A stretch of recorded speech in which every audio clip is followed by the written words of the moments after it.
Marketer of the Day, episode 574. Live long and stay productive at any age. Self-care, visualization, and moderation with serial entrepreneur and health advocate Renee Balcom.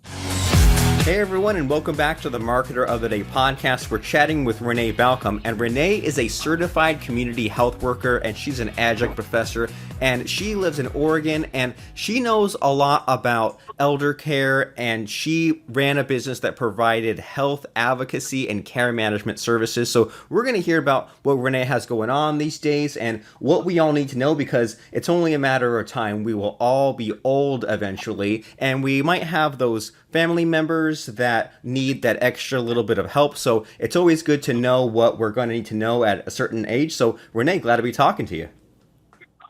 Thank you. I'm excited to be here. Thank you, Robert. I'm excited too. So can you fill us in on what it is that you're up to these days and what your business is all about? Sure. Well, as you mentioned, I am an adjunct professor at Los Rios Community College District. And one of the things that we're doing there is we're launching a program to certify community health workers.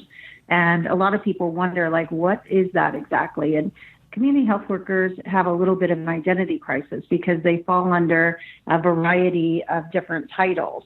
They do the community health worker as part of an outreach team. They do health advocacy.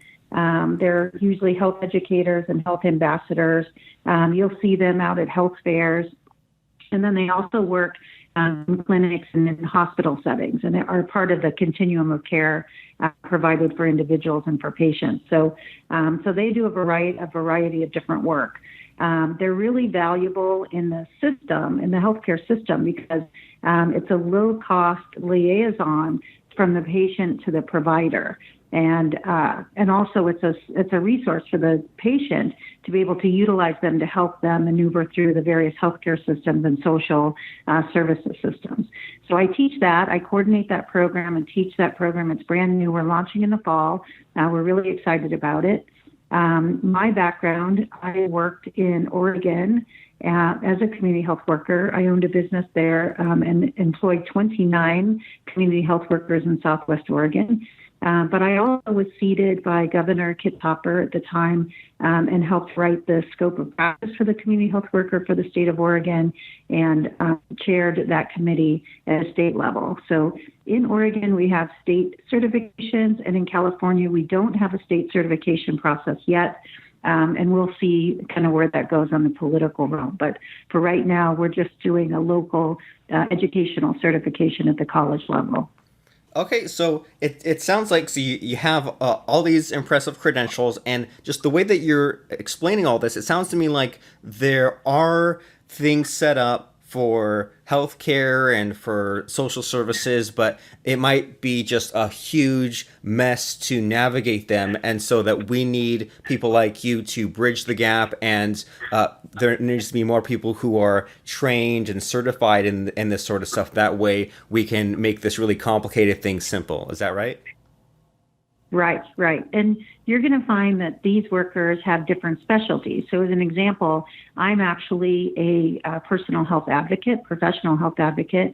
And so I work specifically with individuals and help them maneuver through the healthcare system. So let's say that you are diagnosed with cancer and you're looking for a specialist. And one of the things that happens is when we have a severe diagnosis or we're chronically ill, we really have difficulty processing through a lot of the information and a lot of the choices that we're asked to make. So a professional health advocate or community health worker can come alongside and assist you in kind of sorting through the information and making the health decisions that's right for you.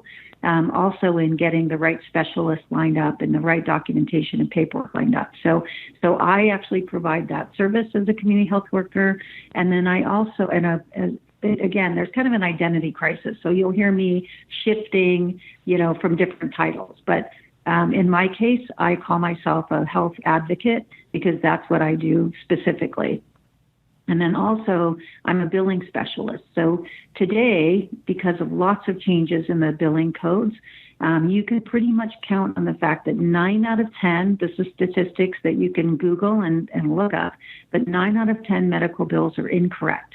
And they are incorrect almost up to 20, at least 20, up to 25%.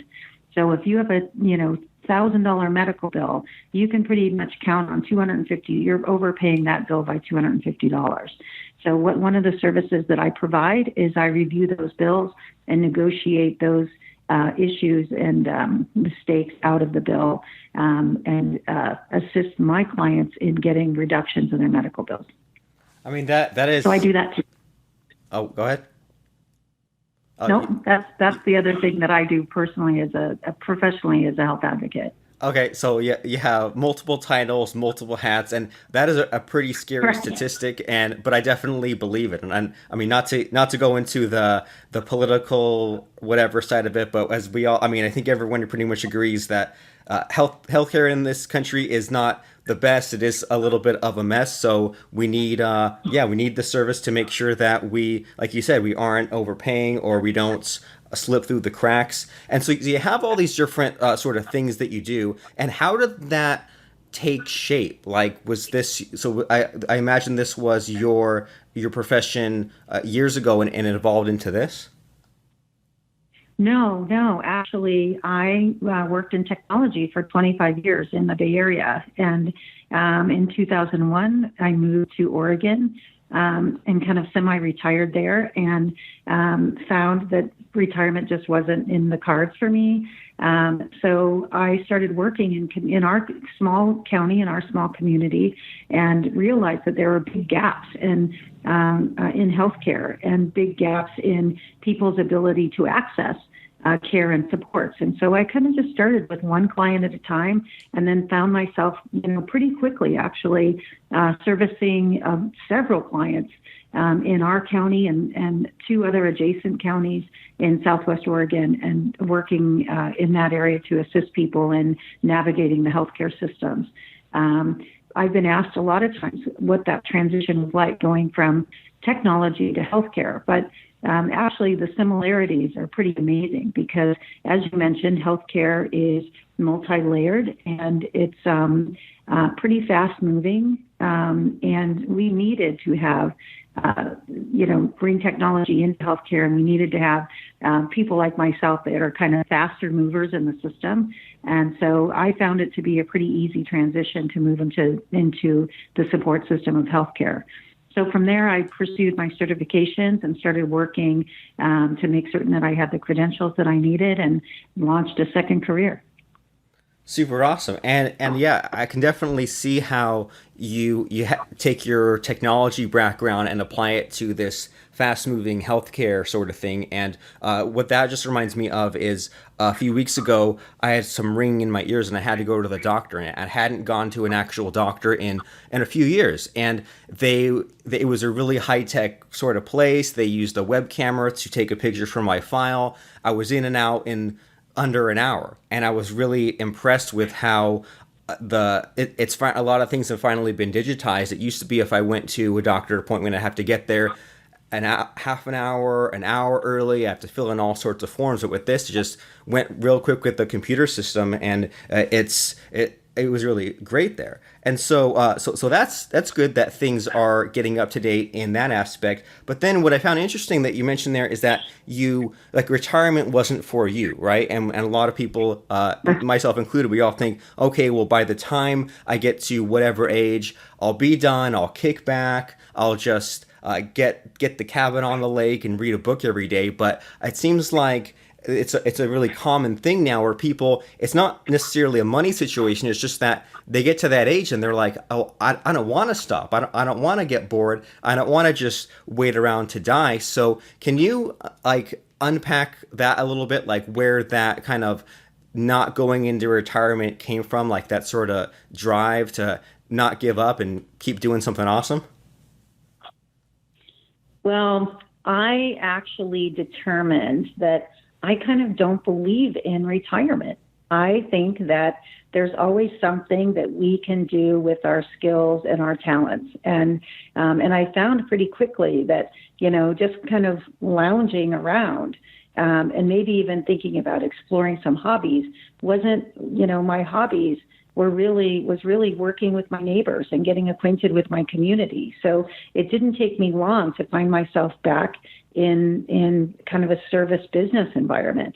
I think that as we, and even, my plan at some point is even to do stand-up comedy. And I think, when I get into my 70s, like the world's going to really need, a funny old lady. So my goal is to have several more careers as I age, out of this life. But one of the things that has happened is, when I left technology and I got into working with individuals in healthcare, I really realized the gaps and the deficits we have in our culture, and that people really do need kind of a hand up, and they need someone to come alongside of them and help them. And so it wasn't difficult to find a space where I could use all of the experience I had in Silicon Valley, because I was the president of a tech company there. It wasn't difficult to find a space to take those talents and those gifts and that experience and put it into, helping my community and reaching out to other people. And I talk about that a lot. I'm invited oftentimes to speak to groups, and I encourage people, even if you're at home and you're a stay-at-home mom, or you find yourself kind of in retirement trying to figure out what to do, to reach out to your neighbors. Go out your front door, look to the left, look to the right, look across the street, and, make certain that you're checking in on the people around you and that they're getting, the supports they need. And I promise you're going to find purpose out there. You're going to find someone that needs, your help, whether it's a ride to the doctor or to the grocery store, or pick up something for them, or keep an eye on their dog while they take a vacation. The people around us, we need each other. We're a community of people living amongst each other, and we need each other. And in that effort, you're going to find a whole new calling for your life. So for me, I don't really see retirement in the cards for me. I've decided that it's just not part of my life. Well, fantastic. Well, you're in career number 2 out of 3, right? You already did the Silicon Valley stuff. Now you're doing the healthcare stuff, and then stand-up comedy is next. And so there's lots of good stuff there. What's that? I might have a while till I get to stand-up comedy. I'm kind of a serial entrepreneur. I've saw that phrase and thought that may really apply to me, because I'm also working on doing. I have a book chapter that I'm writing. I'm toying with the idea of a script for a television show. Again, one of the things that's interesting working with people is you have to find the humor in that. And I've really met some unbelievable and amazing people. And I just really want to document those experiences. And I feel like writing a book and maybe even a television show really brings to the forefront of our culture some of the information and some of the education that we need. So that's some of the projects that I'm working on right now too. All right. Well, great. So you stay busy with everything, and and you've lived all these life experiences. Why just keep it inside of you? Why not share it with others so they can get the value in that as well? And so how do you kind of find time for everything that's important? Like, you have all these projects, but as you know, if we don't have a good enough structure or discipline or time management, then it's easy for us to get stuck doing those unimportant tasks, or to be spread super thin and always switching gears. So do you have any secrets or any advice to getting it all done, but then also kind of doing it fast and staying on track? I kind of do, yeah. First of all, I'm an early riser. I'm usually in my office. I have a home office, and I'm usually in my office at about 4 a.m. It really gives me time to kind of get focused and focus my day. That's also a time where I use a lot of writing time because the world is pretty quiet at that time in the morning. And then I block off parts of my calendar for specific tasks. And so the part of the work that I do with the college really is part-time work. It doesn't require a 40-hour week. So I can get that work done in less than 20 hours a week, which opens up opportunities for the health advocacy work that I do, and then some of the other speaking work that I do. So my recommendation is kind of look at your calendar, block off times, and just really commit to those times and the tasks that you want to put into those blocks. And that's how I manage my time. And I usually don't work too much on weekends. I'm pretty committed to Monday through Friday, but I seem to be able to manage my time that way. Okay, great. So you're an early riser, and then you use that calendar to create these blocks of time. And are these like 1 hour blocks or half an hour or 2 hour, or what's the structure there? In the morning, so usually it's about 3 hours in the mornings for writing and focusing on say any classroom work that I need to do, or any work that I need to do with writing a presentation, putting PowerPoint together, those kinds of things. So I do that kind of work early in the morning. After 8 o'clock, I usually have a little bit of a personal quiet time in the morning as well, and then get myself together. And once I'm ready to go out into the world, I will go out and meet with clients. I'll schedule my client appointments in the morning, say after 10, between 10 and 2. I may do some community work.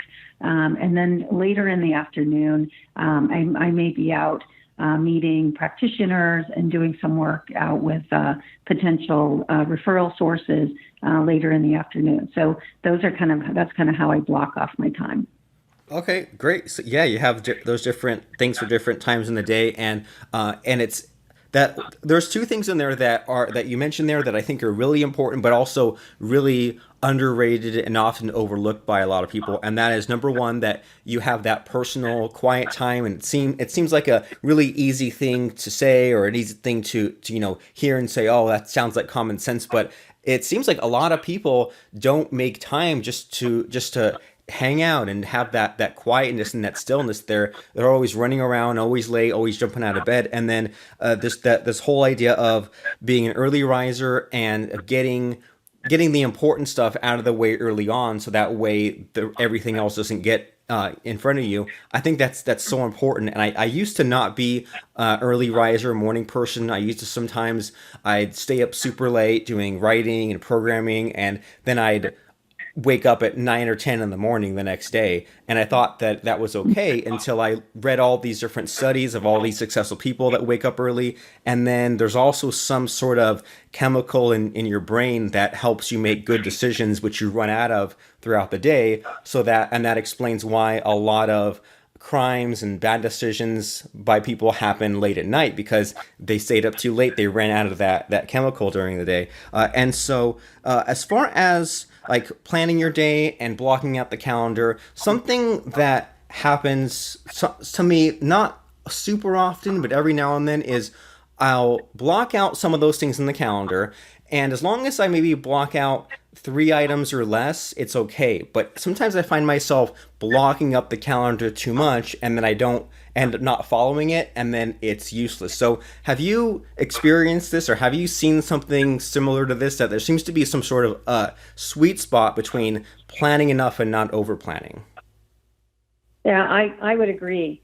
And I've done exactly the same thing, where I've blocked out my calendar. I have all these tasks, and I just can't get it done. And it's like, so I've had to learn how to edit and determine the tasks that I need to get done, write them down, prioritize them, and then use my calendar, efficiently. But it's something, all of us are going to move through tasks differently. It's something that I, encourage people to experiment with and just edit. I also think it's important to leave some flexibility, because, as the best laid plans can oftentimes be upset because something comes that you have to attend to immediately. And so, you just have to kind of learn to forgive yourself and give yourself some flexibility. And I even, there are times when I look at my calendar and I know things are getting really busy, and I block off just some, downtime, because it can be overwhelming, and you really do need to take care of yourself. If we could revisit the quiet time topic a little bit, it is so important. Like you were saying, I used to roll out of bed and just roll right into my day. And I have to say, I was not as productive. And, because you hurry up, you roll out of bed, you hurry up, you get dressed, you're sitting in traffic, and it's just not as productive as taking even 15 minutes to just center yourself and really have some quiet time and just, check in with yourself. How are you doing? How is your heart? How is your life? How is your, loved ones and your family doing? And just taking that time to check in and know with purpose how you want your day to roll out. I also am a big supporter of visualizing. And so, things that you want to get done that are necessary to get done, I think visualizing through that can be really, really productive. And it's interesting because once you visualize it, you can just march right through certain things. So I really recommend those disciplines.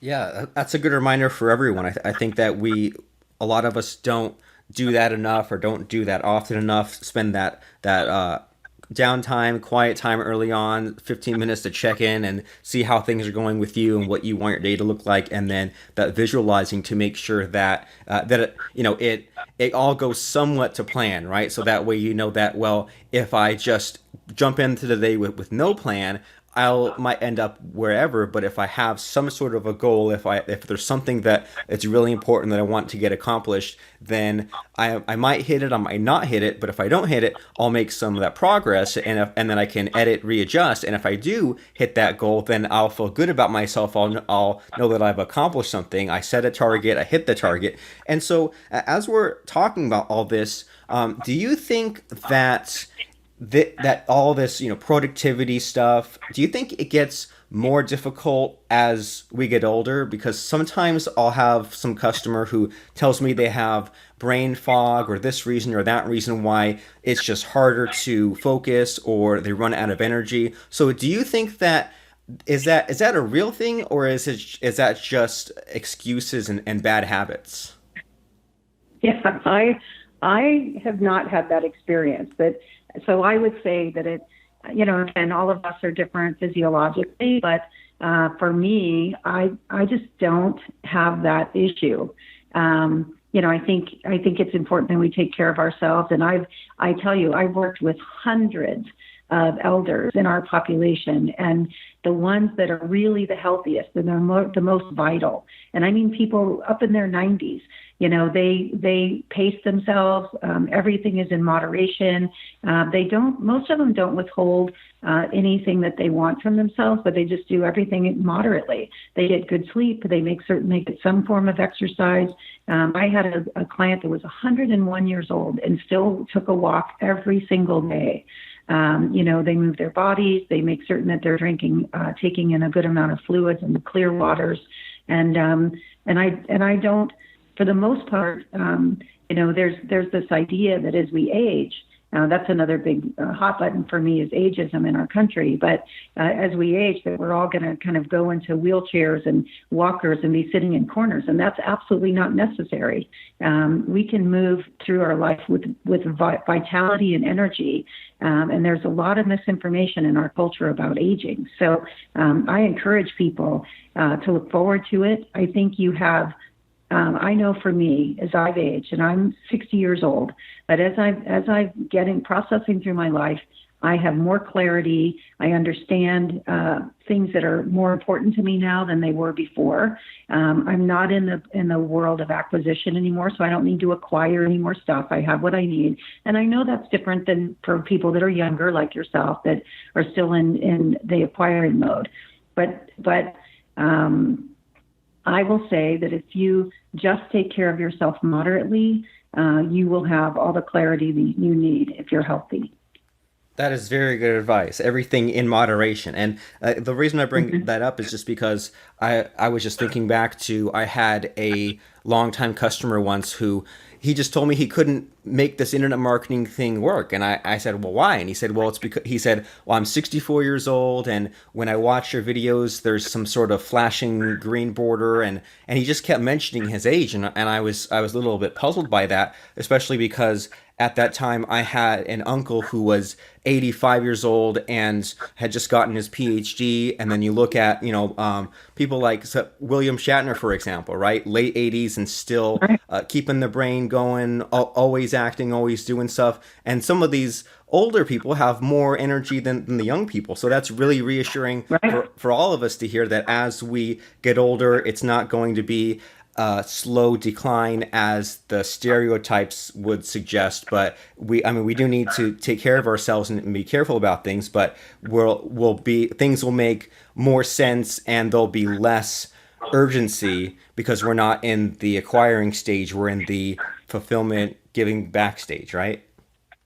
Right, right. And honestly, 64 is really, really young. When you're describing his health issue, I'm almost wondering if he was having eyesight problems or, there was something going on physiologically, because 64, the average male is going to live to 84 by today's level, and the average female is going to live to 87. By the time I get into my 80s, that's going to be up into the 90s. So 64 is really young. Well, good for all of us to hear. And so as we're as we're winding down here, would you say that is there like a big just like low hanging fruit, easy thing that people need to know just about this whole like health advocacy, healthcare thing? Like as we get later in the years, and sometimes you might need to go to the doctor more often or check up on more things, but is there just like one or two just easy pieces of advice as far as our health and our quality of life that you think are really important that we should all be following? Yes.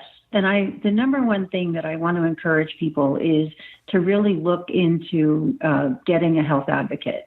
I have a young client right now. She's 25 years old. She was just diagnosed with early stage cervical cancer. And what happens is as soon as you hear something like that, and she's beautiful, healthy, amazing woman. She is in the gym every day. She eats well. She takes good care of herself. But this just came up. Her diagnosis just came up a week ago. And, what happens is you get very myopic and you're afraid. Now you have to move through the healthcare system, and you're fearful of what the next steps and what other information you're going to hear about. So she's hired me to come alongside of her as a health advocate and assist her in those appointments and make certain that she understands what the doctor's order is, to assist her through her treatments and make certain that she's got all the supports, maybe a nutritionist that'll come in and prepare meals for her, and just make certain that she's getting everything she needs for her well-being and her overall health.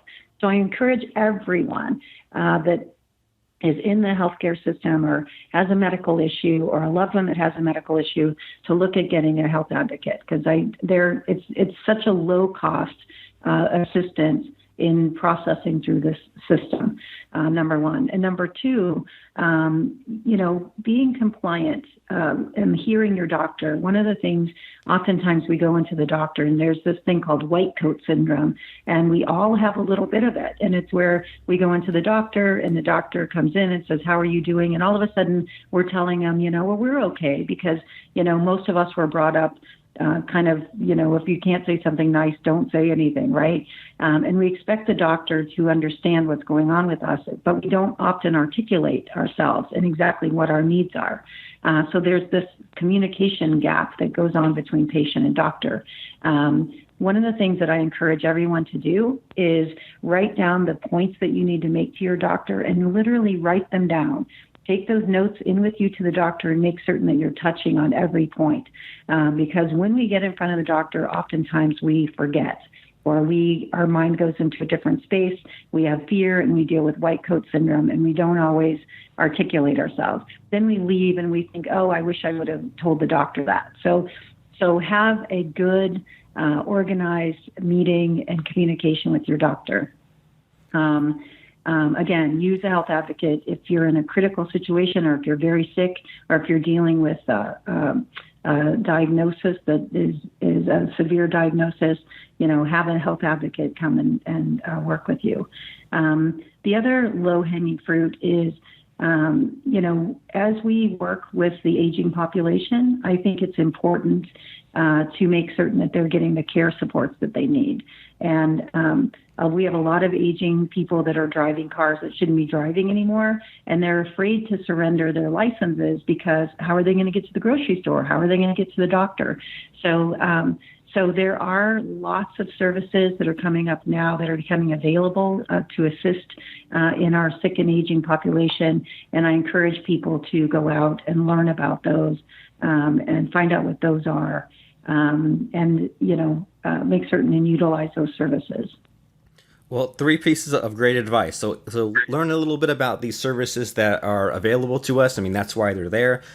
If we are hit with some huge, crazy, scary health emergency, then look into getting that health advocate, because it helps to have someone who is knowledgeable in the system. And I mean, it makes perfect sense thinking about it now, but when we're in the middle of it, this really scary situation, there's all this uncertainty, we can't necessarily think clearly, right? We might not be completely focused because we're worried about all these different possibilities, or what's going to happen with my health, or I might die soon. So that, as you explained that, it makes perfect sense that we need to just make that a thing now, where if we have this health situation, get a health advocate. And then also, I think the thing about writing down the points when going to the doctor, I think I'm going to remember that forever and ever. And again, it's really simple, but really easily overlooked, because I mean, I think we've all been there too. Like we might think, okay, well, I'm going to tell the doctor when this started or this story, and you think in your head like, okay, well, I have like these 4 talking points, but then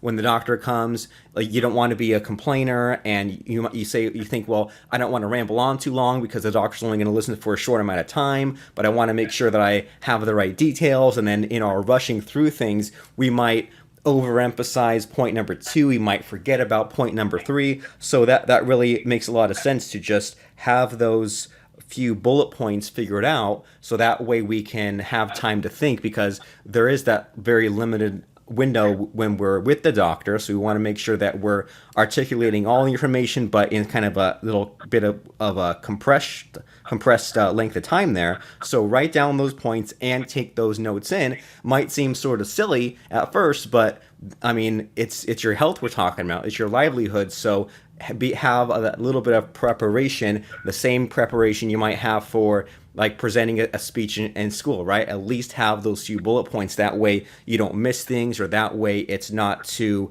just sloppy of an explanation, and then that way the doctor doesn't have the right information. So lots of interesting things for us to think about as far as getting older, taking care of ourselves, finding that life purpose, making sure that we get it all done. Do you think we left out anything here, Renee? Any gaps to fill in? No, in fact, I think we covered a lot of ground. I really do. The last thing that I want to encourage people to do when they see their medical provider is it's okay to ask, because the doctors kind of, they try not to. I mean, they're humans, but, they're tasked to try to see a patient every 10 minutes. So that's when you think about in your schedule that you're going to talk to a different person every 10 minutes, right? That's a lot. And it's a lot of multitasking for the brain to do. So it's okay when the doctor comes into the room for you to pace the doctor and say, can you sit down with me and talk to me about a few things? And I promise you that when you do that, the doctor's almost relieved for the patient to take a little bit more control of their appointment and ask the doctor for a few minutes of their time to talk about a few things. So really, really, I encourage people to step into your healthcare and take the initiatives with your practitioners and, pace your own appointments. And you're going to find that they're relieved that you do. So that's kind of the last thing I wanted to give to your audience, is make certain that you take care of yourselves. Yeah, great way of looking at it. And it's always scary to not think about that other perspective, right? We think, oh, am I wasting the doctor's time? So that's reassuring to hear that we should just ask, oh, is it okay to just slow down and talk about a few things to repace all that stuff. So this has been just a really fantastic conversation, a lot of interesting takeaways about what we should be doing with our lives at any age. Can you let us know about your contact information, websites, projects, things like that? That way we can look into you and see what you have going on these days? Sure. My phone number is 541 661-2369. I am located in Sacramento, and I work throughout the Sacramento region. I even go to San Francisco. I have clients in San Francisco. My website is Renee, Renee, at reneecompany.com. However, my website is under construction, so you're not going to gather a lot of information there yet. You can also look at me on LinkedIn, Renee Balcom, Renee Balcom. And you can see all of my background, and all of my information is on LinkedIn. So reach out to me. I'm excited about being here today, and really, really eager to get acquainted with some of our listeners and be able to assist them and answer any questions that they would have. One of the things, too, in the medical billing service that I provide, I don't charge a fee for that service unless I save the client money. So it's a free service. I do take 25% of every dollar that I save. So as an example, if I save you $250, then you're going to pay me $50 to do that.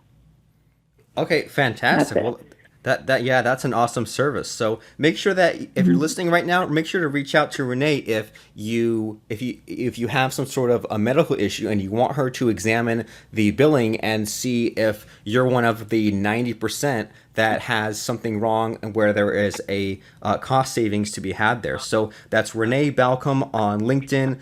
ReneeBalcom. That's Renee at reneecompany.com. And then the phone number, once again, is 541-661-2369. So if you're in the Sacramento region and you need a health advocate or you need that medical billing examined, then why not reach out? Make a quick phone call to Renee. That's 541-661-2369. And just reach out and have a chat with her and see if she can help you out. There's no downside in asking for help, but there is a downside in being a little shy or maybe a little arrogant or something and trying to do it all yourself and figure it all yourself and keep it to yourself. That seems like a really easy recipe to drive yourself crazy. So reach out for that extra help and reach out to Renee and have a quick conversation with her and see if she can help you out with your current situation. So thanks, Renee, for stopping by. Learned a lot, thought about a lot, got some